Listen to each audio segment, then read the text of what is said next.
ಪ್ರಿಯ ವೀಕ್ಷಕರೇ ನಮಸ್ಕಾರ. ನಮ್ಮ ಮಿತ್ರ ಸಂಗಮ ಫಿಲ್ಮ್ ಇನ್ಸ್ಟಿಟ್ಯೂಟ್ ಸಂಸ್ಥೆಯಿಂದ ಮಿತ್ರ ನಿವಾಸವೆಂಬ ಕಿರುಚಿತ್ರವನ್ನು ನೋಡೋಣ ಬನ್ನಿ. ಹೊಸ ಪ್ರತಿಭೆಗಳಿಗೆ ಅವಕಾಶವನ್ನು ಕೊಟ್ಟು ಶುಭ ಹಾರೈಸೋಣ. ನಮಸ್ಕಾರಗಳು.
ಅಲ್ಲ ಕಣ, ಗಂಗು ಹೇಳಿದ್ದು ಕರೆಕ್ಟ್.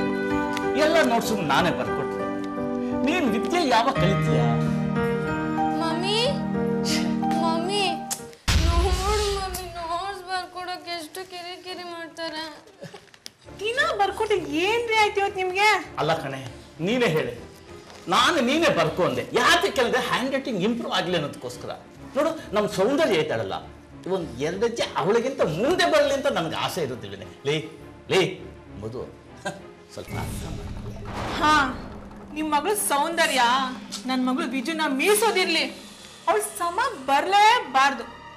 ಹೋಗಮ್ಮ ವಿಜು, ನಿಮ್ ತಂದೆ ಹೇಳ್ದಂಗೆ ಓದ್ಕೊ ಹೋಗಮ್ಮ, ವಿದ್ಯಾವಂತೆ ಆಗು, ಬುದ್ಧಿವಂತೆ ಆಗು, ಹೋಗು ಚಿನ್ನು. ಹೋಗ್ ಮಮ್ಮಿ, ಯಾವಾಗ್ಲೂ ನೀನ್ ನನ್ ಪರನೇ ಇರ್ತಿದ್ದೆ. ಈಗ ನೋಟ್ಸ್ ನೀನೇ ಬರ್ಕೊ ಅಂತ ಹೇಳ್ತೀಯಾ?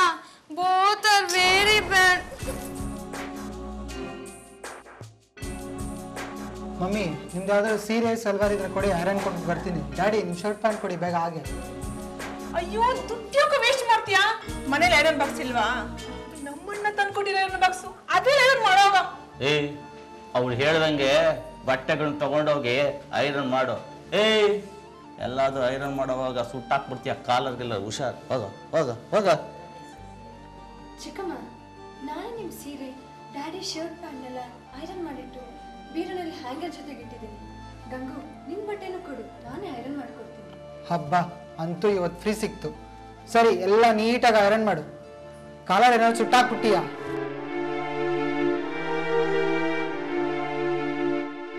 ಏನೇ ಸೌಂದರ್ಯ, ಬಟ್ ಎಲ್ಲಿ ಹೋಗಿದ್ದೆ ಅಂತ ಕೇಳಕ್ ಮೊದ್ಲೆ ಐರನ್ನು ಪಾಲಿಶನ್ನ ರಾಗ ಆಡ್ತಾ ಇದ್ಯಾ? ಚಿಕ್ಕಮ್ಮ, ನಾನು ಆ ದೃಷ್ಟಿಯಲ್ಲಿ ಮಾತಾಡಿಲ್ಲ ಚಿಕ್ಕಮ್ಮ. ಬೆಳಗ್ಗೆನೆ ಬಟ್ಟೆನೆಲ್ಲ ಐರನ್ ಮಾಡಿಟ್ಟು ಡ್ಯಾಡಿ ಹತ್ರ ಹೇಳಿ ಕಾಲೇಜ್ನಲ್ಲಿ ಫಂಕ್ಷನ್ ಇತ್ತು ಅಂತ ಹೋಗಿದೆ ಚಿಕ್ಕಮ್ಮ. ಚಿಕ್ಕಮ್ಮ, ನನಗೆ ಆಶುಭಾಷೆ ಇನ್ನೂ 3 ಸ್ಪರ್ಧೆಯಲ್ಲಿ ಬಹುಮಾನ ಸಿಕ್ತು ಚಿಕ್ಕಮ್ಮ. ನೋಡೋ, ನನಗದೆಲ್ಲ ಬೇಡ. ನನಗೆ ಹೇಳ್ಬಿಟ್ಟು ಹೋದ್ರೆ ಸಾಲದು ಕಣೆ. ನಿಮ್ಮ ಚಿಕ್ಕಮ್ಮನಿಗೂ ಹೇಳ್ಬಿಟ್ಟು ಹೋಗ್ಬೇಕಾಗಿತ್ತು. ಮಹಾರಾಣಿ ತರ ಡ್ರೆಸ್ ಮಾಡ್ಕೊಂಡು ಕಾಲೇಜ್ನಲ್ಲಿ ಯಾರು ನಕ್ಷಕ್ ನೀವು ಹೋಗಿದ್ದೆ? ನೋಡು, ಅಲ್ಲ ಅಪ್ಪ ಮಗುಗೆ ಬೇರೆ ಟೆಸ್ಟ್ ಶುರು ಆಗಿದೆ.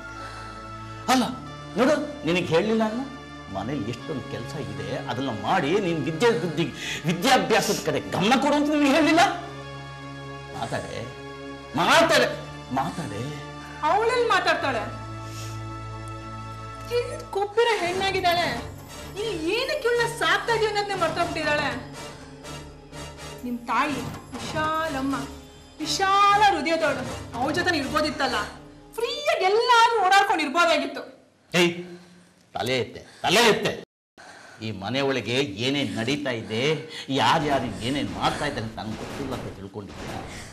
ನೋಡು, ನಿಮ್ಮಪ್ಪ ಅಂದರೆ ನಾನು ನನ್ನ ಎರಡನೇ ಹೆಂಡತಿಗೆ ಸಪೋರ್ಟ್ ಮಾಡ್ತಾ ಇರ್ತಕ್ಕಂಥ ವಿಷಯ ತಿಳ್ಕೊಳ್ಳೋಕ್ಕೆ, ಇನ್ಫಾರ್ಮೇಶನ್ ಕೊಡೋಕ್ಕೆ ನಿನ್ನನ್ನು ಇಲ್ಲಿ ಇರಿಸಿದ್ದಾಳೆ ಅನ್ನೋದು ಚೆನ್ನಾಗಿ ಅರ್ಥವಾಗೋಯ್ತು ಕಣ್.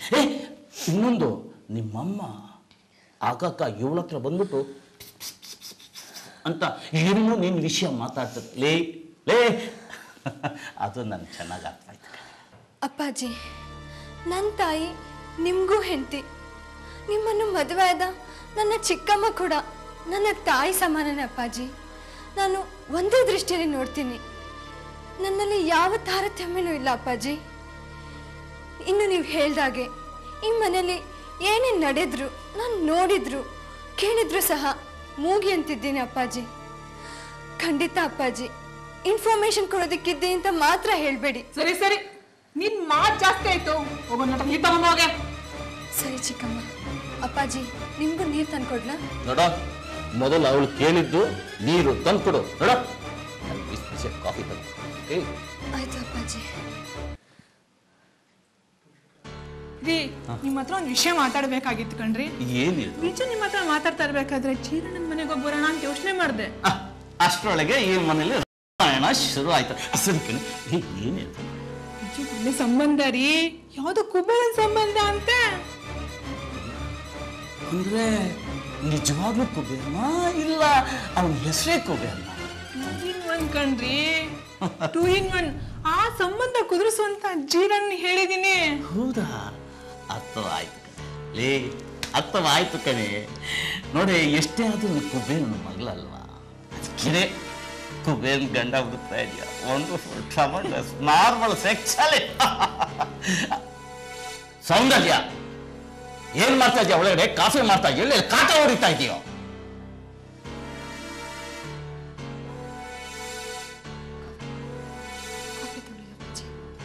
ಮೊದ್ಲು ನೀರ್ ತಂದ್ಕೊಟ್ಬಿಟ್ಟು ಆಮೇಲೆ ಕಾಫಿ ಮಾಡ್ಕೊಬಿಟ್ಟು ನಿಮ್ಮಪ್ಪ ನನ್ನ ಮುಂದೆ ಎಗಾಡ್ ಬರ್ತಾ ಇದ್ರಾ? ಅದು ಒಟ್ಟಿಗೆ ತಂದ್ಕೊಡೋಣ ಅಂತ ಚಿಕ್ಕಮ್ಮ.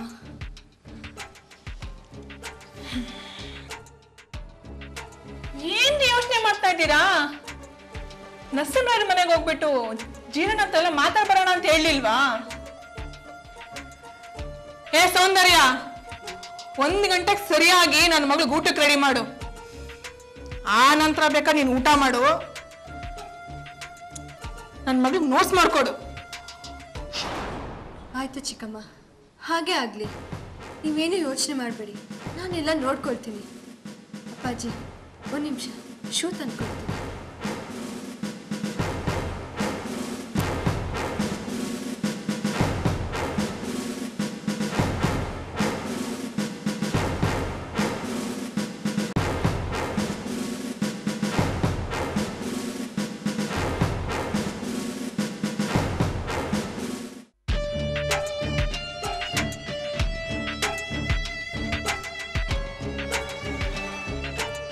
ನನ್ನ ತಂದೆ ದೇವ್ರಂತವ್ರು. ನನ್ನ ಚಿಕ್ಕಮ್ಮ ಕೂಡ ಶಾಂತ ಸ್ವಭಾವದವರು. ಆದರೆ ಕಾಲ ಈ ರೀತಿ ಕೋಪ ತಾಪಗಳಲ್ಲಿ ಮುಳುಗುವಂತೆ ಮಾಡಿದ್ದೇನು ಏನೋ ದೇವ್ರೆ. ಎಲ್ಲರನ್ನೂ ಚೆನ್ನಾಗಿಡಪ್ಪ, ಎಲ್ಲರನ್ನೂ ಚೆನ್ನಾಗಿಡು.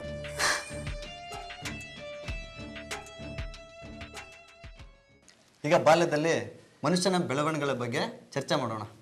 ಐ ಮೀನ್ ಸೆಲ್ಫ್ ಎಸ್ಟೀಮ್ ಬಗ್ಗೆ. ನಮ್ಮ ಶರೀರದಲ್ಲಿ ಅವಯವಗಳೆಲ್ಲ ಅತಿ ಶೀಘ್ರವಾಗಿ ಇಂಪ್ರೂವ್ ಆಗೋದು ಯಾವ್ದು ಹೇಳಿ? ತಲೆ. ತಲೆ ಅಲ್ಲ, ಮೆದ್ಲು. ಚೆನ್ನಾಗಿದೆ ಕಣಮ್ಮ, ತುಂಬಾ ಚೆನ್ನಾಗಿದೆ. ರೈಟ್ ಸೌಂದರ್ಯ. ಈ 5 ವರ್ಷ ವಯಸ್ಸಿನವರೆಗೂ ತಂದೆ ತಾಯಿ ತಮ್ಮ ಮಕ್ಕಳನ್ನ ನೋಡ್ಕೊಳ್ಳುವಂಥ ವಿಧಾನ, ಅವರ ಎಳೆ ಮನಸ್ಸು ಮಿದುಳುಗಳ ಮೇಲೆ ತುಂಬ ಪ್ರಭಾವ ಬೀರುತ್ತೆ. ಅಂಥ ಪ್ರಭಾವದಿಂದ ಅವರ ಮನಸ್ಸಲ್ಲಿ ಲೈಫ್ ಪೂರ್ತಿ ಶಾಶ್ವತವಾಗಿ ಉಳ್ಕೊಳ್ಳೋದೇ ಹೆಚ್ಚು. ಸೆಲ್ಫ್ ಎಸ್ಟೀಮ್ ಬಗ್ಗೆ ಪ್ರಭಾವ ಬೀಳುತ್ತೆ ಅಂತೀಯ ಪ್ರಸಾದ್? ಹೌದು ವನ.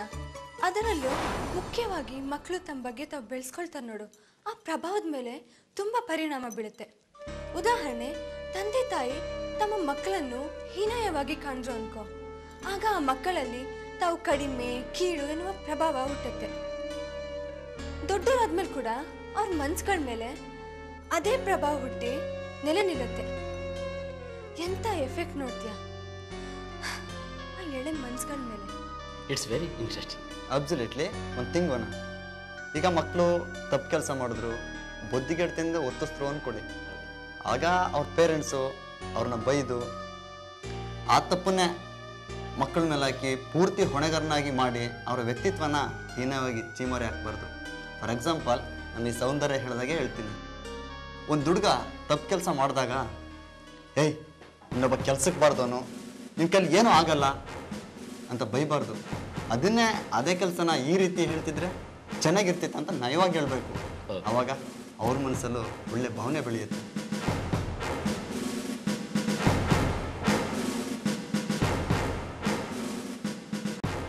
ಏನೇ ಫ್ರೆಂಡ್ಸ್ ಎಲ್ಲ ಸೇರಿಸ್ಕೊಂಡು ಏನು ದೊಡ್ಡ ಪ್ರೊಫೆಸರ್ ಆಗ್ಬೇಕಂತ ಕನ್ಸ್ಕೊಂತ ಇದ್ಯಾ? ಅಡುಗೆ ರೆಡಿ ಮಾಡಿದ್ಯಾ? ಎಲ್ಲಿ ನನ್ನ ಮಗಳು ನೋಟ್ಸ್ ಮಾಡ್ಕೊಟ್ಯಾ? ಏನೇ ಸೌಂದರ್ಯ ಹಾಗೆ ನಿಂತಿದ್ಯಾ? ಮಮ್ಮಿ ಹೇಳಿದ್ ಕೇಳಿಸ್ತಿಲ್ವಾ? ಒಳಗಡೆ ಹೋಗಿ ಅಡ್ಗೆ ರೆಡಿ ಮಾಡು. ಹೊಟ್ಟೆ ಬರೀ ಭಯಂಕರ ಹಸಿತಾ ಇದೆ. ನಮ್ಮ ಮಮ್ಮಿನೋ ಶಾಪಿಂಗ್ಗೆ ಅಂತ ಕರ್ಕೊಂಡು ಹೋದ್ರು. ಹೋಟ್ಲ್ಗೆ ಹೋಗಿ ಏನಾದ್ರೂ ಬಾರೋ ತಿನ್ನೋಣ ಅಂತಾನು ಹೇಳಲಿಲ್ಲ. ನಮ್ಮ ಮಮ್ಮಿನೋ ಕಂಜೂಸ್ ಮಮ್ಮಿ. ಬೇಕಾದ್ರೆ ಅಡ್ಗೆ ರೆಡಿ ಮಾಡು, ಹಾಳಾದ್ ನಾನೇ ಬಡ್ಸ್ಕೊಂಡು ತಿಂತೀನಿ. ಅಡುಗೆ ರೆಡಿಯಾಗಿದೆ ಗಂಗು, ಬಟ್ಟೆ ಬದಲಾಯಿಸ್ಕೊಂಡ್ ಬನ್ನಿ, ಕುಡಿಯೋದಕ್ಕೆ ನೀರು ತಂದು ಕೊಡ್ತೀನಿ. ವಿಜು ಕೂಡ 10 ನಿಮಿಷದಲ್ಲಿ ಫ್ರೆಂಡ್ ಮನೆಯಿಂದ ಬರ್ತಾಳೆ. ಅಲ್ಲ ಕಣೆ, ದಿನ ಏನಾದ್ರೂ ಹಿಂಗ್ ಗೊಟ್ಟ ಅಂತ ಒಟ್ಕಾಸ್ತಾ ಇರ್ಬೇಕಾ? ಅವ್ರನ್ನೆಲ್ಲ ಕಲ್ಸ್ಬಿಟ್ಟು ಬೇಗ ಊಟಕ್ಕೆ ರೆಡಿ ಮಾಡು.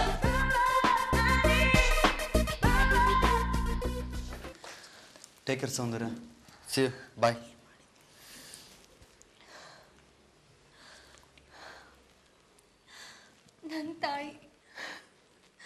ನನ್ನ ತಾಯಿ, ನನ್ನ ಚಿಕ್ಕಮ್ಮ ಎಲ್ಲರೂ ಒಗ್ಗಟ್ಟಾಗಿ ಕೂಡುವ ಅವಕಾಶ ಬೇಗ ಮಾಡಿಕೊಡು ಅಜ್ಜ ಅಜ್ಜಿ, ಬೇಗ ಮಾಡಿಕೊಡಿ. ಕುಟುಂಬದವ್ರಿಗೆಲ್ಲರಿಗೂ ಆರೋಗ್ಯವಂತರಾಗಿ ಬಾಳಲಿ ಅಜ್ಜ, ಆರೋಗ್ಯವಂತರಾಗಿ ಬಾಳಲಿ.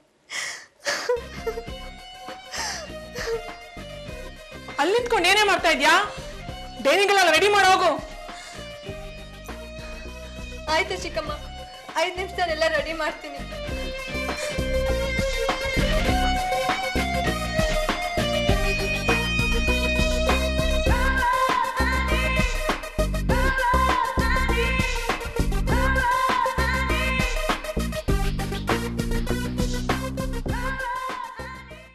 ಪ್ರಸಾದ್ ಅವರೇ, ನೀವು ನನ್ನ ತಂಗಿ ಸೌಂದರ್ಯ ಅಲ್ಲಿ ಅಪಮಾನೆ ನಿಂದನೆಯಿಂದ ಒದ್ದಾಡ್ತಾಳೆ ಅಂತ ಇಲ್ಲಿ ಹೇಳಬಾರ್ದಿತ್ತು. ಈಗ ನೋಡಿ ಅವ್ನಿಗೆ ಹೆಂಗೆ BP ರೇಸ್ ಆಗಿದೆ ಅಂತ. ನಾನು ನನ್ನ ಕಣ್ಣಾರೆ ನಿಮ್ಮ ತಂದೆ ಮನೆಯಲ್ಲಿ ಸೌಂದರ್ಯಳನ್ನು ನಮ್ಮ ಮುಂದೆನೇ ಅವಮಾನ ಮಾಡಿದ್ರು. ಅವಳು ಎಲ್ಲನೂ ಸಹಿಸ್ಕೊಂಡು ನೋವನ್ನೆಲ್ಲ ಗಂಟಲಲ್ಲಿ ಇಟ್ಕೊಂಡು ಮೂಗಿಯಾಗಿ ಕಾಲ ಕಳೀತಾ ಇದ್ದಾನೆ. ಇಲ್ಲ, ನನ್ನ ಅಪ್ಪ ತುಂಬ ಮೋಸ್ಕರ. ನನ್ನ ತಂಗಿನ ಇಲ್ಲೇ ಕರ್ಕೊಂಡು ಬಂದು ಸಾಕ್ತೀನಿ. ಇನ್ನು ನನ್ನ ತಾಯಿ ಮಾತ್ರ ಕೇಳೋದಿಲ್ಲ. ನನ್ನ ಚಿಕ್ಕ ಅಮ್ಮನಿಗೆ ಸರಿಯಾಗಿ ಪಾಠ ಕಳಿಸ್ತೀನಿ. ದುಡುಕ್ ಬೇಡ ಕಣೋ ಅವಿನಾಶ್. ಬದುಕಿನಲ್ಲಿ ಬರೋ ಪ್ರತಿಯೊಂದು ಘಟನೆನೂ ಪ್ರತಿಯೊಬ್ಬ ವ್ಯಕ್ತಿಲಿ ಒಳ್ಳೆಯದನ್ನೇ ಅಪ್ಪ ಬಯಸೋದು. ನಿಮ್ಮಪ್ಪನಿಗೆ ಮೋಸ್ಕಾರ ಅಂತೆಲ್ಲ ಹೇಳಬಾರ್ದು ಕಣೋ.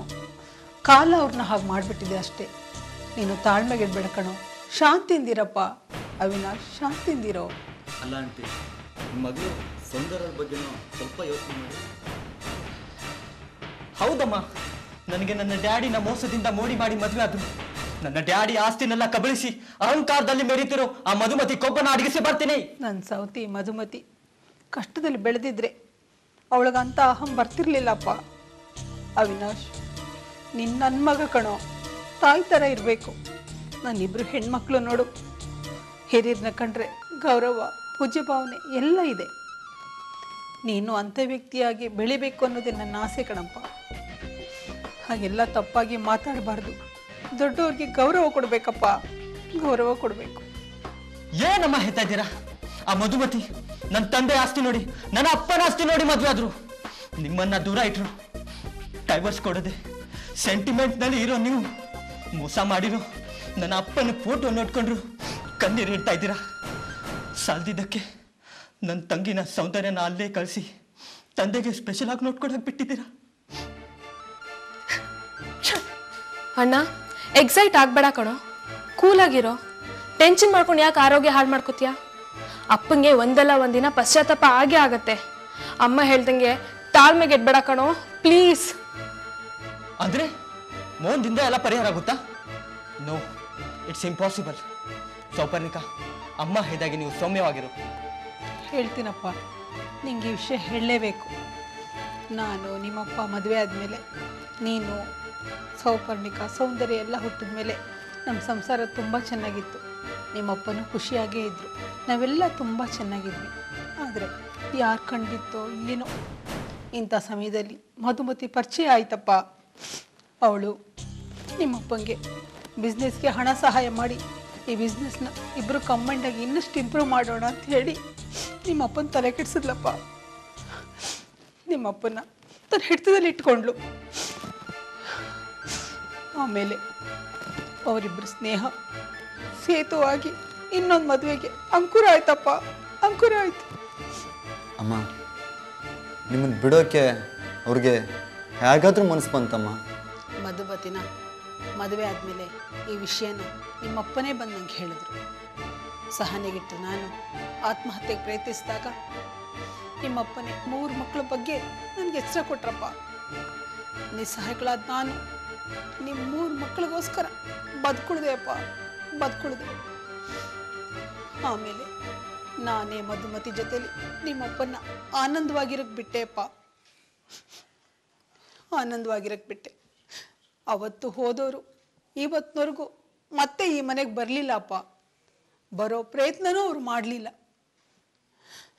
ಇಷ್ಟೆಲ್ಲ ಆದಮೇಲೆ ನನಗೆ ಅವ್ರದ್ದೇ ಚಿಂತೆ ಆಯ್ತಪ್ಪ. ಒಂದಿನ ನಾನೇ ಅವ್ರಿಗೆ ಫೋನ್ನಲ್ಲಿ ರಿಕ್ವೆಸ್ಟ್ ಮಾಡಿಕೊಂಡು ಮಾತಾಡಿದೆ ಅಪ್ಪ. ನಮ್ಮ ಸೌಂದರ್ಯ ಅವ್ರನ್ನ ತುಂಬ ಹಚ್ಕೊಂಡಿದ್ರಿಂದ ಅವ್ರ ಯೋಗಕ್ಷೇಮ ವಿಚಾರಿಸ್ಕೊಳ್ಳೋಕ್ಕೆ ಅವಳು ಇಲ್ಲ ಅಲ್ಲಿರೋದೇ ನಂಗೆ ಸೂಕ್ತ ಅನ್ನಿಸ್ತು. ಅದಕ್ಕೋಸ್ಕರ ಅವಳನ್ನ ಅಲ್ಲಿ ಕಳಿಸ್ದೆ ಅಪ್ಪ. ಇವತ್ತಿನವರೆಗೂ ನಮ್ಮ ಸೌಂದರ್ಯ ಅಲ್ಲೇ ಇದ್ದಾಳೆ ಕಣೋ, ಅಲ್ಲೇ ಇದ್ದಾಳೆ. ಅಮ್ಮ ಬಿಟ್ಟ ಅಪ್ಪನಿಗೆ 2 ದೃಷ್ಟಿಯಲ್ಲಿ ನೀವು ತ್ಯಾಗ ಮಾಡಿದ್ದೀರ. ಒಂದು ಅಪ್ಪನ ಮಲ್ತಾಯಿ ಜೊತೆನೆ ಇರೋ ಹಾಗೆ ಮಾಡಿರೋದು, 2ನೇದು ಮಗಳು ಸೌಂದರ್ಯ ತಂದೆಗೆ ನೋಡ್ಕೊಳ್ಳೋಕ್ಕೆ ಬಿಟ್ಟಿರೋದು. ಯಾಕಮ್ಮ ಈ ರೀತಿ ಅಲ್ಲ?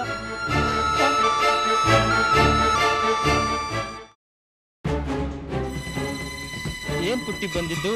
ಯಾಕ ಅವಿನಾಶ್ ಅಂಕಲ್, ನೀವು ತುಂಬಾ ಸಪ್ಪಗಿದ್ದೀರಾ, ಏನಾಯ್ತು ಅಂಕಲ್? ಏನಿಲ್ಲ ಪುಟ್ಟಿ. ಸೌಪರ್ಣಿಕ ಅಕ್ಕನು ತುಂಬಾ ಬೇಜಾರಾಗಿದ್ರು. ಓ ಸೌಂದರ್ಯ ಅಕ್ಕ ಜ್ಞಾಪನಕ್ಕೆ ಬರ್ತಾ ಇದ್ದಾರಾ? ಸೌಂದರ್ಯ ಅಕ್ಕ ಸಿಕ್ಕೇ ಸಿಗ್ತಾರೆ, don't worry uncle. Uncle uncle ನಾಳೆ ಸ್ಕೂಲಲ್ಲಿ ಡೈಲಾಗ್ ಹೇಳ್ಬೇಕು, ಹೇಳ್ಕೊಡಿ ಅಂಕಲ್. ಅಂಕಲ್ ಅಂಕಲ್ ಹೇಳ್ಕೊಡಿ ಅಂಕಲ್. ನೀವು ಕಾಲೇಜಲ್ಲಿ ದೊಡ್ಡ ಆರ್ಟಿಸ್ಟ್ ಅಂತೆ, ನಂಗೆ ಸೌಪರ್ಣಿಕ ಅಕ್ಕ ಹೇಳಿದ್ರು. ಹೇಳ್ಕೊಡಿ ಅಂಕಲ್, ಹೇಳ್ಕೊಡಿ ಅಂಕಲ್. ಆಯ್ತು ಪುಟ್ಟಿ, ಹೇಳ್ಕೊಡ್ತೀನಿ. ಅಂದ್ರೆ ನಿನ್ ತಂದೆ 2ನೇ ಹೆಂಡತಿ ತುಂಬಾ ಕೊಬ್ಬು ಮೇಲಾಗಿದೆ ಅಂತೀಯಾ? ಮಧುಮತಿಗೆ ಹಣದ ಅಹಂಕಾರ ಅದು ಹೆಚ್ಚಾಗಿ ದುರಂಕಾರ ರೂಪ ತಾಳಿದೆ ಕಣೋ. ನಿನ್ನ ಕಣ್ಣಲ್ಲಿ ನೀರು ತುಂಬಿಕೊಂಡು ದಿನ ಈ ರೀತಿ ಇದ್ರೆ ನೀನ್ ಆರೋಗ್ಯದ ಗತಿ ಏನೋ? ನೋಡ್ರು ಪಾಪ ಹೇಗಾಗಿದ್ದಾನೆ. ತಾಯಿ ಅಂದ ತಕ್ಷಣ ನನ್ಗಳನ್ನೇ ಬರುತ್ತೆ ಕಣೋ. ಯಾಕೆಂದ್ರೆ ನನಗೂ ತಾಯಿಲು ತಬ್ಲಿ ಕಣೋ, ತಾಯಿಲು ತಬ್ಲಿ. ತಬ್ಬಲಿ ನೀನಾದೆ ಮಗನೇ, ನಿನ್ ಫೀಲಿಂಗ್ ಇಲ್ಲಿ ಹಾಕ್ಬೇಡ. ಇನ್ ಬೇಜಾನ್ ದೊಡ್ಡ ಲಿಸ್ಟೇ ಇದೆ. ನನಗೂ ಅಕ್ಕ ಇಲ್ಲ, ತಂಗಿ ಇಲ್ಲ, ಆದ್ರೆ ಅವ್ರು ಬೇರೆಯವ್ರಿಗೆ ಇರೋದು ನೋಡಿದ್ರೆ ತುಂಬಾನೇ ಫೀಲ್ ಆಗುತ್ತೆ ಕಣೋ. ಮನ್ಸ ಅರಿಯೋ, ಮನ್ಸು ಹೃದಯ ತಿಳಿಯೋ, ಅರ್ಥ ಮಾಡ್ಕೊರೋ ಮುಟ್ಟಾಳ. ಸರಿ, ಈಗ ವಿಷಯಕ್ಕೆ ಬರೋಣ. ಅವಿನಾಶ್ ನಮ್ಗೆ 4 ಪ್ರಶ್ನೆ ಕೇಳ, ಏನ್ ಹೇಳೋದು? ಅವಿನಾಶ್ ಎಲ್ಲ ಹೇಳಿ ಸುಮ್ಮನೆ ನಿಂತಿದ್ಯಲ್ಲೋ, ಹೇಳೋ ಏನದು? ನಾನು ಹೇಳ್ತೀನಿ, ತಂದೆ ತಾಯಿ ಪ್ರೀತಿ ಮಕ್ಕಳ ಮೇಲೆ ಇರಬೇಕು ಇಲ್ವೋ? ತಂದೆ ಆದವನ ಮಕ್ಕಳನ್ನ ಕೇವಲ ನೋಡ್ಕೊಂಡ್ರೆ ಅದರ ಪರಿಣಾಮ ಏನಾಗ್ಬೋದು? 2 ಪ್ರಶ್ನೆಗಳು ಕೇಳಿದ್ನಲ್ಲೋ, ಅದನ್ನೇ ಹೇಳೋ. ಯಾಕೋ ಜಾಜಿ ಸುಮ್ಮನೆ ನಿಂತಿದ್ಯಾ? ನಾನು ನಿಂತು ಮರ್ತದ ಅವಿನಾಶನ ಪ್ರಶ್ನೆಗಳನ್ನ ಹುಡುಕ್ತಾ ಇದ್ದೀನಿ. ನಿನ್ನೆವರೆಗೂ ನೆನಪೆಲ್ಲ ಇತ್ತು, ಈಗೆಲ್ಲ ಮರ್ತೋಗ್ಬಿಟ್ಟಿದೆ. ಅದನ್ನ ನಾನು ಹೇಳ್ತೀನಿ. ಕಳೆದು ತಂದೆನ ಹುಡುಕೋದಾದ್ರೆ ಹೇಗೆ? ಎಲ್ಲಿ ಹೋಗಿದ್ದಾನೆ ಇವ್ನು ಗೊತ್ತಿಲ್ಲ. ಈ 4 ಪ್ರಶ್ನೆಗಳಿಗೆ ನೀವು 4 ಜನ ಸರಿಯಾದ ಉತ್ತರ ಕೊಟ್ರು. ಅವನಿಗೆ ಸ್ವಲ್ಪ ಸಮಾಧಾನ ಮಾಡ್ರೋ. ತಂದೆ ತಾಯಿ ಪ್ರೀತಿ ಮಕ್ಕಳು ಸರಿಯಾಗಿ ಸಿಕ್ಕಿಲ್ಲ ಅಂದರೆ ಅವ್ರು ಕೆಟ್ಟರಾಗೋದಂತೂ ಖಂಡಿತ. ಯಾಕೆ ಅಂತಂದರೆ ತಂದೆ ತಾಯಿ ಇದ್ದು ಅನಾಥರ ಥರ ಬೀದಿ ಗಲ್ಲಿ ಸುತ್ತಾ ಇದ್ದಾರೆ ಕಣೋ. ಅವ್ರು ನೋಡಿದ್ರೆ ಅಯ್ಯೋ ಅನ್ಸುತ್ತೆ ಕಣೋ. ತಂದೆ ಆದವನ ಮಕ್ಕಳನ್ನ ಫ್ರೆಂಡ್ ಟೈಪ್ ನೋಡ್ಕೊಂಡ್ರೆ ಬಹಳ ಒಳ್ಳೇದಲ್ವಾ? ಹೊಟ್ಟೆಗೆ ಚುಚ್ಚಿದ್ರೆ ರಕ್ತ ಬರುತ್ತೆ, ಮಾನಸಿಕವಾಗಿ ಚುಚ್ಚಿದ್ರೆ ಹೃದಯ ಆಘಾತ ಆಗುತ್ತೆ. ತಂದೆ ತಾಯಿದಿರು ಮಕ್ಕಳನ್ನ ಪ್ರೀತಿಯಿಂದ ಕಾಣಬೇಕು, ಅವ್ರನ್ನ ಎದುರಾಕಬಾರ್ದು ಅಲ್ವಾ? ಅವಿನಾಶ್, ನಿನ್ನ ತಂದೆ ನೆಲ್ ಕಳ್ಕೊಂಡೆ ಅಲ್ಲಿಂದ ನೋಡ್ಕೋ ಸಿಗ್ತಾರ ಕಣೋ ಖಂಡಿತ ಸಿಗ್ತಾರ ಕಣೋ ಹೊಸ ಆವಿಷ್ಕಾರ ಶುರು ಮಾಡು ತಂದೆನ ಸೆಂಟಿಮೆಂಟಲ್ ಗೆಲ್ಲು ಹೋಗೋ ವಿನಾಶ್ ಹೋಗೋ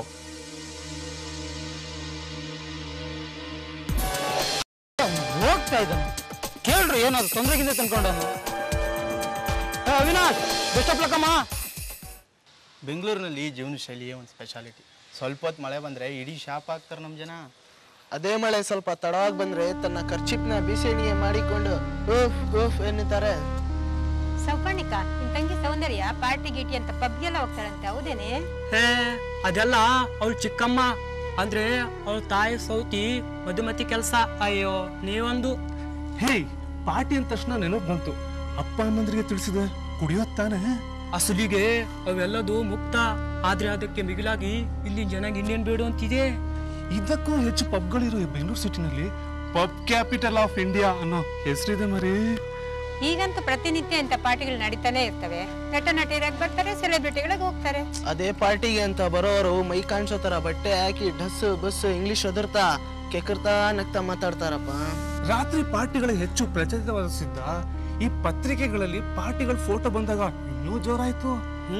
ನಾನು ಡೇ ಪಾರ್ಟಿ ನೈಟ್ ಪಾರ್ಟಿಗಳಿಗೆಲ್ಲ ಹೋಗಿ ಬಂದಿದ್ದೀನಿ. ಅದರ ಕರಾಮತ್ತೆ ಮತ್ತು ಮಂಜು ಮತ್ತು ಅಲ್ಲದೆ ನಮ್ಮ ಬಾಲಿವುಡ್ ನಿರ್ದೇಶಕ ಮಧು ಭಂಡಾರ್ಕರ್ ಬೇಕರಿ ಹಿಂದಿ ಸಿನಿಮಾ ಇದೇ ಉದ್ದೇಶಿಸಿ ಮಾಡಿದ್ದಲ್ವಾ. ಅದೇ ಪಾರ್ಟಿಗೆ ಅಂತ ಬರೋರು ಡೈಲಿ ನ್ಯೂಸ್ ಪೇಪರ್ ಅಲ್ಲಿ ಖಾಲಿ ಜಾಗ ಪಡೆದು ತಮ್ಮ ಹೆಸರನ್ನ ಪಬ್ಲಿಸಿಟಿಗೆ ಇಟ್ಟಿಸ್ತಾರಪ್ಪ. 4-5 ಬಾರಿ ಕಾಣಿಸ್ಕೊಂಡವರು ಕೆಲವೇ ದಿನಗಳಲ್ಲಿ ಸೆಲೆಬ್ರಿಟಿಗಳಾಗ್ಬಿಡ್ತಾರೆ. ಇಂಥದ್ರೆಲ್ಲ ಭಾಗವಹಿಸೋರು ಯಾರು ಗೊತ್ತಾ? ರೂಪದರ್ಶಿಗಳು, ಸರ್ಕಾರಿ ಅಧಿಕಾರಿಗಳು, ಫ್ಯಾಷನ್ ಜಗತ್ತಿನಲ್ಲಿರೋರು ಇವರೇ ಇರ್ತಾರೆ. ಹೀಗೆ ತಾನೇ ಸೋಪರ್ಣಿಕನ ಮಲ್ತಾಯಿ ಪಾರ್ಟಿ ಮತ್ತಲ್ಲಿ ನೆತ್ತಿಗೆ ಎತ್ಕೊಂಡು ಮಿತ್ರದೇವನ್ ಅದರಲ್ಲೇ ಮುಳುಗ್ತಿದ್ದು.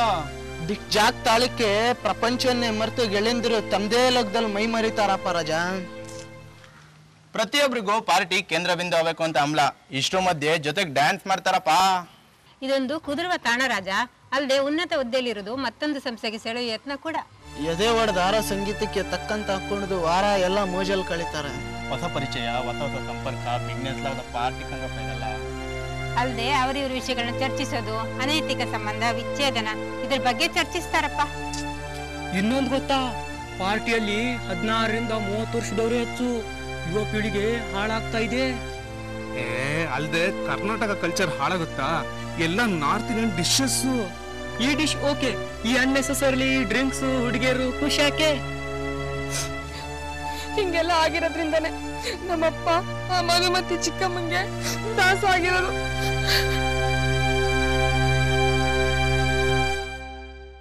ನನ್ನ ತಂದೆ ಯಾವಾಗಲೂ ನನ್ನ ಜೊತೆನೇ ಇರಬೇಕು. ಅದಕ್ಕೊಂದು ಐಡಿಯಾ ಕೊಡಿ ಪ್ಲೀಸ್. ಓ ಸೌಂದರ್ಯ, ನಿನ್ ತಂದೆ ಮೊದಲೇ ಹೆಂಡತಿ ಮಗಳು, ಅವಳು ನಿಮ್ಮ ಮನೇಲಿ ಇರ್ಕೊಡ್ದು. ಅದಕ್ಕೊಂದು ಐಡಿಯಾ ಬೇಕಲ್ಲ? ಓ ಸೊಕ್ಕಡಗ್ಸೋಕೆ ನಾನಾ ಮದ್ದಿದೆ ವಿಜಯಲಕ್ಷ್ಮಿ. ನಂದ ಬಿಡು ಬಿಡು ಪ್ಲಾನ್ ಅನ್ನೋ ಬಾಣನ. ಏನಿಲ್ಲ, ಸೌಂದರ್ಯನ ಆರೋಗ್ಯ ಕೆಡಾಗ್ ಮಾಡಿ ಅವ್ರ ತಾಯಿ ಹತ್ರ ಓಡಿಸೋದ್ರಿಂದ ಪ್ರಯೋಜನ ಆಗೋದಿಲ್ಲ. ಹಾಂ, ನಾನು ನಿಮ್ಗಳಿಗೆ ಐಡಿಯಾ ಕೊಡಲ್ಲ, ಆದರೆ ನಿಮ್ಮ ಐಡಿಯಾ ಸರಿ ಇದೆಯೋ ಇಲ್ವೋ ಅಂತ ನೋಡ್ತೀನಿ. ಹೀಗೆ ಮಾಡಿದ್ರೆ ಐಡಿಯಾ ಕಂಪ್ನಿಗೆ ಫೋನ್ ಮಾಡಿ ಐಡಿಯಾ ಕೊಡಿ ಅಂತ ಕೇಳಿದ್ರೆ ಅವ್ರೇನು ಹೇಳ್ತಾರೆ? ಸಿಮ್ ಕಾರ್ಡು ಅದು ತಗೊಳ್ಳಿ ಇದು ತಗೊಳ್ಳಿ ಅಂತ ಹೇಳ್ಬಿಟ್ಟು ತಲೆ ತಿಂತಾರೆ. ಈ ಮೊಬೈಲ್ ಕಂಪ್ನಿಗೆಲ್ಲ ಬರೀ ಇದೆ ಗೋಳು ಶಿವ, ಬರೀ ಓಳು. ಹೌದು. ಸರಿ, ಸೌಂದರ್ಯನ ಕೆಲಸನೆಲ್ಲ ನೀನೇ ಮಾಡ್ತಾ ಮಾಡ್ತಾ ಹೋಗು. ಅಲ್ಲಿ ಆವಾಗ ಎದ್ದೇಳುತ್ತೆ ಕೋಮ್ ಗಲ್ಬೆಂಬ ಬುಗಿಲ್. ಸಿಮ್ ಕಾರ್ಡ್ ತಗೊಂಡು ಸೌಂದರ್ಯನ ಹೆಸರು ಹಾಳು ಮಾಡಿದ್ರೆ ಹೆಂಗೆ ಬ್ರದರ್? ಮೊಬೈಲ್ ಯೂಸ್ ಮಾಡಿದ್ರೆ ಕತ್ತೆ ಸೌಂದರ್ಯ ಇನ್ನೆಲ್ಲಿ ಕೊಡ್ತೀಯ? ಸಿಮ್ಮು ಬಿಮ್ಮು ತಲಕಾಯಿ ದಿಮ್ಮು. ಬೇರೆ ಏನಾದರೂ ಪ್ಲಾನ್ ಮಾಡಬೇಕು. ಹೀಗೆ ಮಾಡಿದ್ರೆ ಮಧುಮತಿ ಆಂಟಿ ಸೀರೆನೆಲ್ಲ ಸುಟ್ಟಾಕಿ ಅದು ಸೌಂದರ್ಯನ ತಲೆ ಮೇಲೆ ಬರೋ ಹಾಗೆ ಮಾಡಿದ್ರೆ? ಸುಟ್ಟಾಕ್ ಮಾಡಿದ್ರೆ ಮುಗಿದೋಯ್ತು. ಸೌಂದರ್ಯನ ಜೀವನ ಪರ್ಯಂತ ಜೀತದಾಳಾಗಿ ಹೌಸ್ ಅರೆಸ್ಟ್ ಮಾಡಿ ಅಲ್ಲೇ ಇಟ್ಕೋತಾರೆ. ಏನೇ ವಿಜಿನ, ನಮ್ಮಂತ ಫ್ರೆಂಡ್ ಜೊತೆ ಸೇರ್ಕೊಂಡ್ರೆ ಅಷ್ಟೇ 100% ಪ್ಯೂರ್ 24 ಕ್ಯಾರೆಟ್ ಕಳ್ಪೆ ಡಬ್ಬ ಐಡಿಯಾಗಳೇ ಸಿಗೋದು ನಿಂಗೆ. ಅದಕ್ಕೆ ನಾನು ಹೇಳಿದ್ದು, ಈ ಐಡಿಯಾ ಕಂಪನಿ ಸೇರ್ಕೊಂಡ್ರೆ ಐಡಿಯಾ ದಬ್ಬ ಕಣ ಅಂತ. ಡಬ್ಬಾಕ್ಬೇಕು. ಹಾಗಾದ್ರೆ ಈ ಅಚ್ಚು, ವಡಾಫೋನು, ರಿಲಯನ್ಸು, BSNL ಯಾವ್ದ್ರಲ್ಲಿ ಐಡಿಯಾ ಸಿಗಲ್ವಾ? ಸರಿಯಾಗಿ ಹೇಳ್ದೆ ನೋಡಿ ನೀನು. ಇವಾಗ ನಂಗೆ ಜ್ಞಾಪಕ ಬಂತು. ಹೀಗ್ ಮಾಡಿದ್ರೆ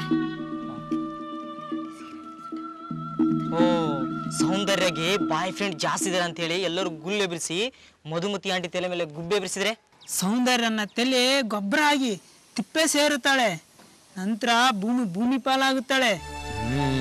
ಏ ಬಿಡ್ರ, ವಿಜಿ ಬೇಜಾರು ಮಾಡ್ಕೊಳ್ತಾಳೆ. ವಿಜಿ ಪಾರ್ಟಿ ಯಾವಾಗ? ಪಾರ್ಟಿ ದುಡ್ಡು ಆಗ್ಲೇ ಕೊಟ್ಟಾಯ್ತು. ಒಳ್ಳೆ ಪಾರ್ಟಿ ಐಡಿಯಾನು ಕೊಟ್ಟಾಯ್ತು.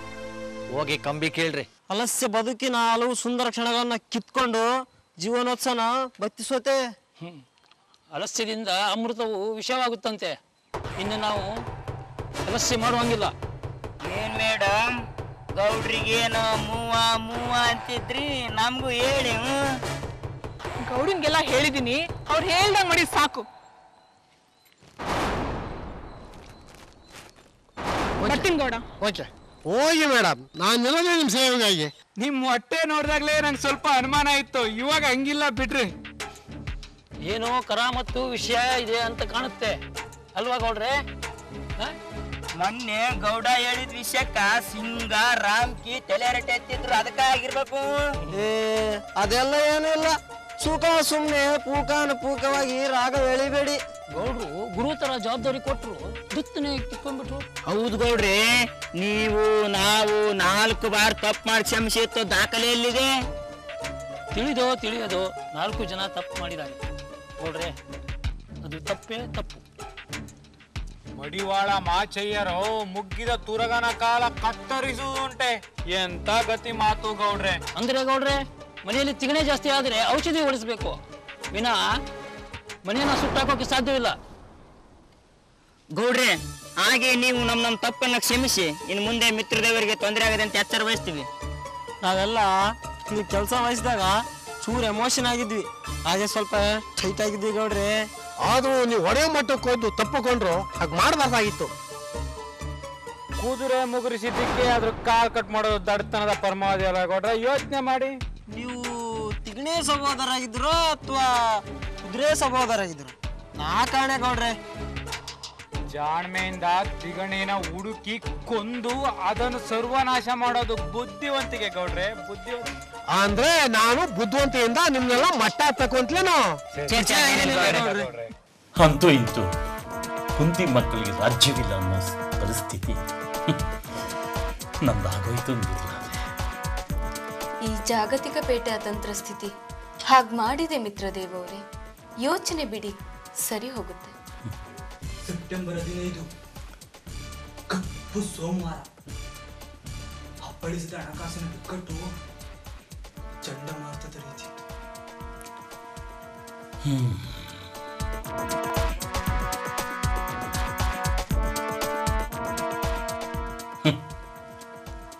ನಾವು ಕೂಡಿರೋ ಎಲ್ಲ ಷೇರುಗಳು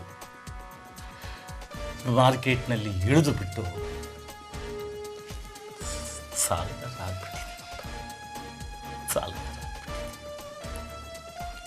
ಅಮೇರಿಕದ ಹಣಕಾಸು ಬಿಕ್ಕಟ್ಟು ಮಾಡಿರೋ ಕೋಲಾಹಲ ಜಿಂಕ ಅವರೇ, ಈ ಮಾತು ಕೇಳಿ ನಾನು ಹಾಳಾದೆ.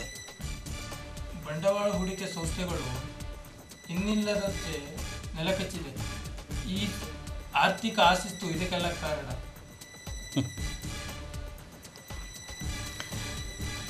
ನಾನು ಓಡಿರೋ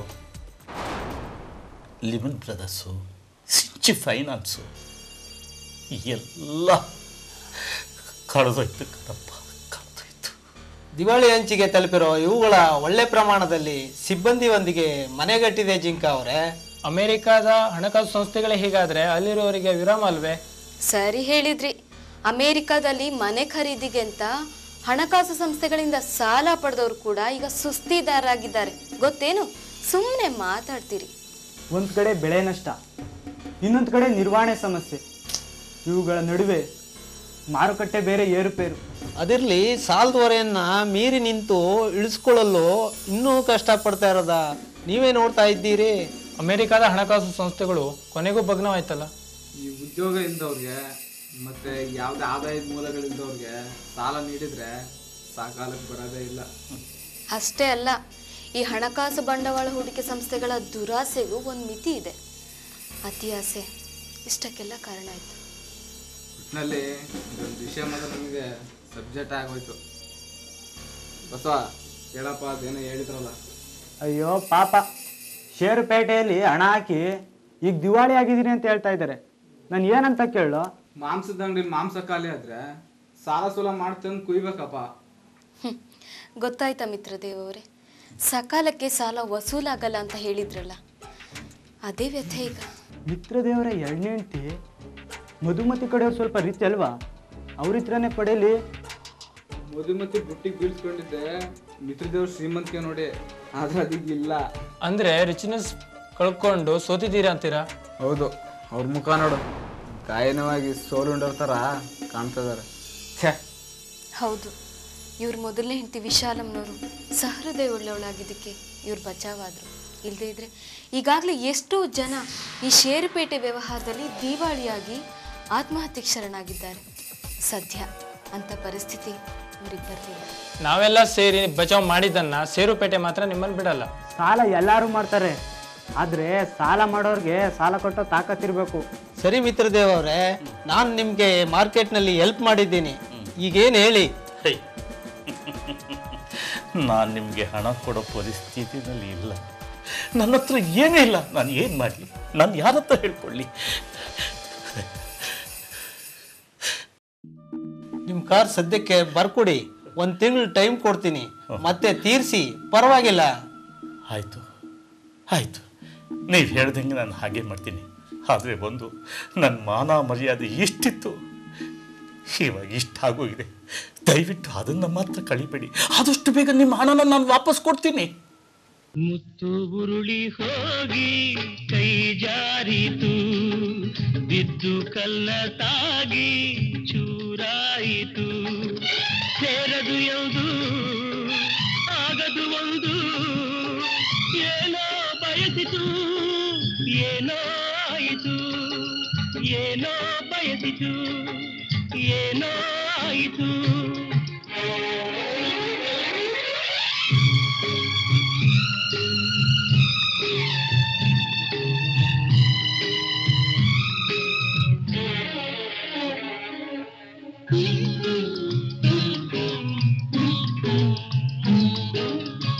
ನೆರಳನ್ನು ಕೊಡುವ ಮರವೇ ಉರಿದು ಬೆಂಕಿಯ ಮಳೆಯ ತಂದಿತೆ,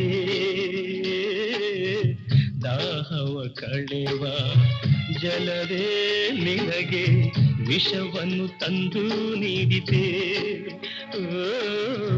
ವಿಷವನ್ನು ತಂದು ನೀಡಿತೆ. ನಿನ್ನಲ್ದವೇ ಹಗೆಯಾಯಿತೆ, ನಿನ್ನಾಸೆ ಮಣ್ಣಾಯಿತೆ.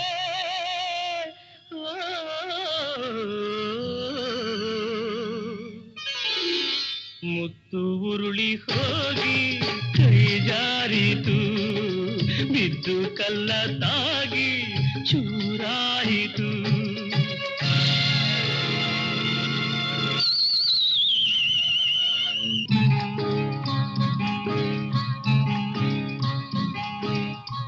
ನೀನನು ನೀನೇ ನುಂಗುವ ಹಾಗೆ, ಹೆಣ್ಣಿಗೆ ಹೆಣ್ಣೆ ಶತ್ರುವು, ಕೊಡಲಿಯ ಕಾವು ಕುಲಕ್ಕೆ ಮೃತ್ಯು ಎಂಬುವ ಮಾತೇ ಸತ್ಯವು, ಎಂಬುವ ಮಾತೇ ಸತ್ಯವು. ಈ ಘೋರಕ್ಕೆ ತಡೆಯಲ್ಲಿದೆ, ಈ ಕತೆಗೆ ಕೊನೆಯಲ್ಲಿದೆ.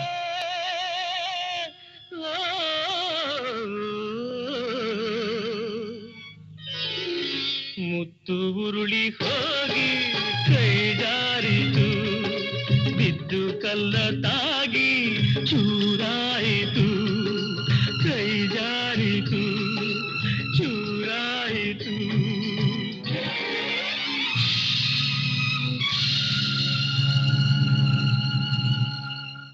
ಆನಿಮೇಷನ್ ಪ್ರಾಜೆಕ್ಟ್ ಕಂಪ್ಲೀಟ್ ಮಾಡ್ಕೊಡಪ್ಪ, ದುಡ್ಡು ನಾನು ಕೊಡಿಸ್ತೀನಿ, ಸುಮ್ಮನೆ ಯಾಕೆ ಸಾಲ ಅಂತಾಗಿಲ್ಲೋ. ನನಗೆ 2D 3D ಸ್ವಲ್ಪ ಬಿಟ್ಟು ಕೊಡು, ತುಂಬ ತೊಂದರೆಲಿದ್ದೀನಿ. ಏನು ತೊಂದ್ರೆನೋ? ಓ ಅದಾ, ನಾನೇನೋ ಅನಿಮೇಷನ್ ಬಗ್ಗೆ ಅನ್ಕೊಂಡಿದ್ದೆ ಬಿಡು. ಕ್ಯಾರೆಕ್ಟರ್ ಕಾರ್ಟೂನ್ ನೋಡಲ್ವೇನೋ, ಅದೇ 2D ಅನಿಮೇಷನ್. ಇಲ್ಲಿ ಕಲಾವಿದನ ಶ್ರಮಕ್ಕಷ್ಟೇ ಮಾನ್ಯತೆ ಕಂಡ್ರು. 70% ಕಲಾವಿದ, 30% ಕಂಪ್ಯೂಟರ್ ಬಳಕೆ, ಗೊತ್ತಾಯ್ತಾ? ಅಂದ್ರೆ ಸಾಫ್ಟ್ವೇರ್ ಮಧ್ಯೇನು ಪಾತ್ರನೇ ಇಲ್ವಾ? ಇದ್ರ ಡೀಟೇಲ್ಸ್ ನನಗೆ ಸ್ವಲ್ಪ ನಿಧಾನವಾಗಿ ಹೇಳ್ರು. ಬಟ್ 3 ದಿನದಲ್ಲಿ 90% ಕಂಪ್ಯೂಟರ್ದೇ ಪಾತ್ರ. ಆದ್ರೆ ಕಲಾವಿದಂದು 10% ಅಷ್ಟೇ ಕಣ ವಿಪಿ. ಅನಿಮೇಷನಲ್ಲಿ ಪರಿಣಿತವಾಗೋದಕ್ಕೆ ಪದವಿ ಗಿದವಿ ಏನು ಬೇಡ, ಕ್ರಿಯೇಟಿವಿಟಿ ಮೈಂಡ್ ಇರಬೇಕು. ಅಂದ್ರೆ ಚಿತ್ರಕಲಾವಿದನ ಆಗ್ಬೇಕಿಲ್ಲ, ಚಿತ್ರಕಲೆಯಲ್ಲಿ ಆಸಕ್ತಿ ಹೊಂದಿದ್ರೆ ಸಾಕಂತ ನೀ. ಹೌದು ವಿಪಿ, ಯಾವುದೇ ವಸ್ತುವನ್ನು ನಾವು ಸೂಕ್ಷ್ಮವಾಗಿ ಗಮನಿಸಿಕೊಂಡು ಅದು ನಮ್ಮ ಕೃತಿಯಲ್ಲಿ ಅಳವಡಿಸಿಕೊಳ್ಳೋ ಟ್ರಿಕ್ಸು ಇರಬೇಕು ಕಣೋ. ಅಂತವನಿಗೆ ಈ ಅನಿಮೇಷನ್ ಅಲ್ಲಿ ಉಜ್ವಲ ಭವಿಷ್ಯವಿದೆ ಕಣೋ ವಿಪಿ, ನಿನಗೆ ಗೊತ್ತಿಲ್ಲ ಬಿಡು. ಅನಿಮೇಷನ್ ಅನ್ನೋದು ಒಂದು ಪರಿಣಿತಿ ಕಣೋ, ಅದೊಂದು ಕೋರ್ಸ್ ಗೀರ್ಸ್ ಅಂತಾರಲ್ಲ ಅದಲ್ಲ. ಜಾಗತಿಕ ಮಟ್ಟದಲ್ಲಿರುವ ಉದ್ಯಮಿಗಳ ಅಗತ್ಯ ತಕ್ಕಂತೆ ನಾವು ತರಬೇತಿ ಪಡ್ಕೊಂಡ್ರೆ ಪರಿಣಿತಿ ಹೊಂದ್ಬೋದು. ನಮ್ಮ ಅವಿನಾಶ್ಗೆ ಅವ್ರ ತಾಯಿ ವಿಶಾಲಮ್ಮ ಚೆನ್ನಾಗಿ ಆನಿಮೇಷನ್ ಪರಿಣಿತಿ ಕೊಡ್ಸಿದಕ್ಕೆ ಇವತ್ತು ಹಗಲು ರಾತ್ರಿ ಕಣ್ಣಿಗೆ ನಿದ್ದೆ ಇಲ್ದಿರೋ ದುಡಿತಾ ಇದ್ದಾನಮ್ಮ. ಅವಿನಾಶ್ ಈಗ 30,000 ರೂಪಾಯಿ ಸಂಬಳ ಇದೆ, ಆನಿಮೇಷನ್ ವೃತ್ತಿಯಿಂದ ಎಣಿಸ್ತಾ ಇದ್ದಾನೆ. ಆದ್ರೂ ಈಗ ಧರ್ಮನ ಹತ್ರ ದುಡ್ಡು ಕೇಳಕ್ ಬಂದಿರೋದೇ ಒಂದು ವಿಚಿತ್ರ, ಯಾವಾಗ್ಲೂ ಕೇಳಿರ್ಲಿಲ್ವಲ್ಲ. ಅವನ್ಗೆ ಅವನ ತಂದೆನ ಉಳಿಸಿ ಕಸ್ಕೊಂಡಿರೋ ಕಾರನ್ನ ಮತ್ತೆ ವಾಪಸ್ ಪಡ್ಕೊಂಡು ಹಂಬಲ ಅಷ್ಟೇ. ಅನಿಮೇಷನ್ ಅಲ್ಲಿ ಅದ್ಭುತ ಪರಿಣಿತ ಹೊಂದಿರೋ ಚಾಣಾಕ್ಷ ಕಣ ನಮ್ಮ ಅವಿನಾಶು, ಯಾಕೆ ಪ್ರಾಬ್ಲಮ್ ಬಂತೋ ಏನೋ. ಅವಿನಾಶು ನಾನು ಹಿಡ್ದಿದ್ದ ಕಾಂಟ್ಯಾಕ್ಟ್ ಆನಿಮೇಷನ್ ಎಲ್ಲ ಮುಗಿಸಿ ಸ್ವಲ್ಪ ಬಾಕಿ ಉಳಿಸಿದೇನಪ್ಪ. ಈಗ ನೋಡಿದ್ರೆ ದುಡ್ಡು ಬೇರೆ ಕೇಳ್ತಾ ಇದ್ದಾನೆ. ಕೊಡೋ, ಅವನ ಬಗ್ಗೆ ನಂಬಿಕೆ ಇರುವಾಗ ಕಂಪ್ಲೀಟ್ ಮಾಡ್ಕೊಡ್ತಾನೆ, ಯೋಚನೆ ಬಿಡು. 1,50,000 ಬಾಕಿ ಇದೆ ಅಂತ ಹೇಳಿದ್ದ, ಕೊಡೋ ಧರ್ಮ, ಕಂಪ್ಲೀಟ್ ಮಾಡ್ಕೊಡ್ತಾನೆ, ನಿನ್ಗೇನ್ ಕಡಿಮೆ. ಅವನು ಕಷ್ಟಪಡೋ ನಮ್ಮ ಹುಡ್ಗ ಕಣಪ್ಪ ಅವನು. ಪಾಪ ಆಗ್ಲಿಂದ ನಾವು ಮಾತಾಡ್ತಾ ಇರೋ ನಿಲ್ಸ್ಕೊಂಡು ಸುಮ್ಮನೆ ಕೇಳಿಸ್ಕೊಂತ ಇದ್ದಾನೆ. ಸರಿ ಸರಿ, ನೀವೆಲ್ಲ ಇಷ್ಟೆಲ್ಲ ಹೇಳಿದ್ರೆ ಅಂದಮೇಲೆ ನನಗೂ ನಂಬಿಕೆ ಇದೆ. ನೋಡಪ್ಪ, ನಾನು ಬೇಕಾದ್ರೆ 1.5 ಲಕ್ಷ ಕೊಡ್ತೀನಿ, ಡೋಂಟ್ ವರಿ. ಥ್ಯಾಂಕ್ ಯು ಧರ್ಮ, ಈ ಸಿಹಿ ಸುದ್ದಿನ ನೀನು ಕೊಡ್ತೀಯ ಅಂತ ನನಗೆ ನಂಬಿಕೆ ಇತ್ತು. ಥ್ಯಾಂಕ್ ಯು ಕಣು, ಥ್ಯಾಂಕ್ ಯು ವೆರಿ ಮಚ್. ನಿಯತ್ ಕಣ, ನಿಯತ್ತು ನಿನ್ನನ್ನು ಕಾಪಾಡ್ತಿದೆ. ಇದೇ ನಿಯತ್ನ ಮುಂದೆ ಹೀಗೆ ಉಳಿಸ್ಕೊ.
ಏನ್ರಿ ಇಷ್ಟೊಂದು ಸ್ವರ್ಗೋಗಿದ್ದೀರಲ್ರಿ, ಹೇಗಿದ್ದೀರ್ರಿ? ಅಂತೂ ನನ್ನ ಒಂದೇ ಒಂದು ಫೋನ್ ಕರೆ ನಿಮ್ಮ ಮನಸ್ಸನ್ನ ಇಲ್ಲಿವರೆಗೂ ಕರ್ಕೊಂಬಂತಲ್ರಿ, ಅಷ್ಟು ಸಾಕು. ವಿಶಾಲು, ನಿನ್ನೆ ನೀನು ಫೋನ್ ಮಾಡಿದಾಗ ಅದೇನೋ ಕೇಳಬೇಕು ಅಂತ ಒದ್ದಾಡ್ತಾ ಇದೆಯಲ್ಲ, ತವಕ ಪಡ್ತಾ ಇದೆಯಲ್ಲ, ಅದೇನು ವಿಷಯ? ನೀನು ನಿಮ್ ಕಣ್ಮುಂದೆ, ನನ್ನ ಕಣ್ಮುಂದೆ ಮುತ್ತೈದೆಗೆ ಸಾಯ್ಬೇಕು ಅನ್ನೋ ಆಸೆ ರೀ. ವಿಶಾಲು, ಎಂತ ಮಾತಾಡ್ತಾ ಇದ್ದೀಯಲ್ಲೇ? ಅದು ನನ್ನ ಮುಂದೆ ನೀನು ಮಾತಾಡ್ತಾ ಇರೋದಾ? ಬೇಡ ಕಣಿ, ಬೇಡ ಕಣಿ, ನನ್ನ ಮುಂದೆ ಮಾತಾಡ್ಬೇಡ. ಬ್ರಹ್ಮ ಬರ್ದಿರ್ತಾನೆ ಕಣಿ, ಸಾವು ಅನ್ನೋದು ಯಾರಿಗೆ ಅನ್ನೋದು, ಎಲ್ಲಿ ಅನ್ನೋದು, ಯಾವತ್ತು ಅನ್ನೋದು ಬರ್ದಿರ್ತಾನೆ ಕಣಿ ವಿಶಾಲು. ಹೌದು ರೀ, ಪ್ರತಿಯೊಂದು ಹೆಣ್ಣು ಜೀವನದಲ್ಲಿ ಬಯಸೋದು ತಾನು ಮುತ್ತೈದೆಗೆ ಸಾಯ್ಬೇಕು ಅನ್ನೋದನ್ನೇ ರೀ. ಈ ಮಾತನ್ನು ಕೇಳಿದ್ರೆ ನನ್ನ ಮೈಯೆಲ್ಲ ನಡುತ್ತಾ ಇದೆ ಕಣಿ ವಿಶಾಲು. ಏನೋ ಸಂತೋಷದಿಂದ ಮನೆಗೆ ಬಂದ್ರೆ ಅದು ಈ ಮಾತನ್ನು ಕೇಳ್ತಾ ಇದೆಯಲ್ಲ ವಿಶಾಲು, ನನಗೆ ಕೇಳಕ್ಕಾಗ್ತಾ ಇಲ್ಲ ವಿಶಾಲು. ವಿಶಾಲು, ಆದ್ರೆ ಒಂದೇ ಒಂದು ಮಾತೇನೆ, ಈ ನಿವಾಸದಲ್ಲಿ ನೀನು ಮಾತ್ರ, ಯಾವುದು ಗೊತ್ತಾ ಮನೆ ಇದು? ಮಿತ್ರ ನಿವಾಸ. ಆ ಮನೆಯಲ್ಲಿ ಮಾತ್ರ ಸಾವು ಅನ್ನೋದು ಬರಬಾರ್ದು ಕಣೆ. ಅಪ್ಪಾಜಿ, ನೀವೇನ್ ಮುಂದೆ ನಮ್ಮ ಜೊತೆ ಇರ್ತೀರಪ್ಪ, ಪ್ಲೀಸ್ ಅಪ್ಪ, ಪ್ಲೀಸ್. ನಮಗೆ ನಿಮ್ಮ ಪ್ರೀತಿ ಮುಖ್ಯ ಅಪ್ಪ, ದಯವಿಟ್ಟು ನೀವು ನಮ್ಮ ಜೊತೆನೇ ಇರಿ ಅಪ್ಪ, ಪ್ಲೀಸ್.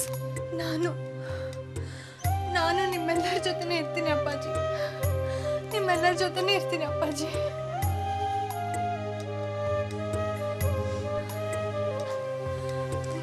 ಸೌಂದರ್ಯ ಹೇಗಿದೆಯಾ ಕಂದ?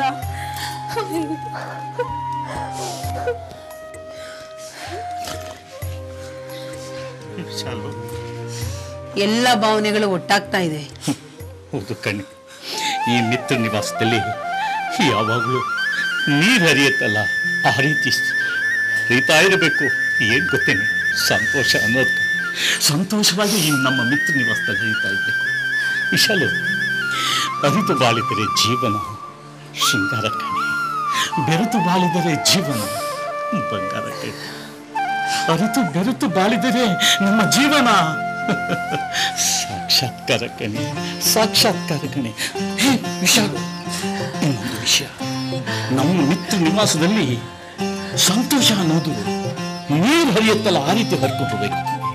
ಬಾರೆ ಒಳಗೆ ಹೋಗೋಣ, ಸಂತೋಷವಾಗಿ ಹೋಗೋಣ. ಬಾರೆ ನೋಡ್ರಿ, ಈಗ್ಲಾದ್ರೂ ನಮ್ಮ ಮಕ್ಕಳಿಗೆ ತಂದೆ ಪ್ರೀತಿ ವಾತ್ಸಲ್ಯ ಸಿಗೋ ಹಾಗಾಯ್ತಲ್ರಿ. ತುಂಬಾ ಸಂತೋಷ ಆಗ್ತಾ ಇದೆ ರೀ. ಬಾರೆ ವಿಶಾಲು, ಬಾರೆ.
ನೋಡಿದ್ರಲ್ಲ, ಮಿತ್ರದೇವರವರ ಹೆಂಡತಿ ವಿಶಾಲಮ್ಮ ಹೃದಯ ಮಿಡಿತದಿಂದ ತನ್ನ ಗಂಡನನ್ನ ಮತ್ತೆ ಮಿತ್ರ ನಿವಾಸಕ್ಕೆ ಕರೆತಂದ್ರು.